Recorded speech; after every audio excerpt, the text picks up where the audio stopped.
बोले स्वप्नावस्था में, निद्रावस्था में भगवत स्मरण साधारण व्यक्ति को नहीं हो सकता।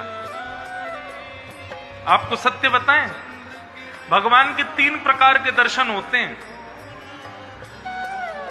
वैसे तो मैंने कल कहा था कि कुछ लिखने के लिए बैठा करो ताकि आप लिख सको। 2-4 लोग मुझे दिख रहे हैं जो लिख रहे हैं, बाकी आप लोग याद कर सको तो कर लेना, ये बहुत जरूरी बातें हैं। 3 प्रकार के दर्शन होते हैं ठाकुर जी के।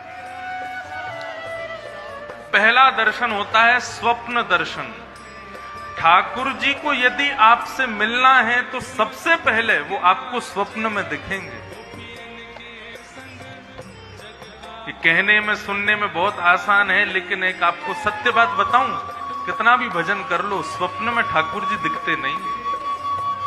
बहुत कम ऐसा होता है, बहुत कम लोगों पर इतनी कृपा होती है कि उनको स्वप्न में दर्शन हो जाए ठाकुर जी का। तो पहला स्वप्न दर्शन। जैसे ही स्वप्न में ठाकुर जी दिखें, गलती मत करना कि किसी को बता दो जाकर के कि रात में मैंने स्वप्न में भगवान को देखा। या तो ठाकुर जी दिखेंगे, या ठाकुर जी का कोई भक्त दिखेगा, या ठाकुर जी के स्थान वृंदावन आदि का दर्शन होगा। स्वप्न में होगा पहले। स्वप्न में जब ठाकुर जी दिख जाएं, किसी को बताना मत, नित्य उनका स्वप्न में दर्शन करते रहना। फिर दूसरा दर्शन होगा ठाकुर जी का अनुभव दर्शन। अनुभव दर्शन कैसा होगा?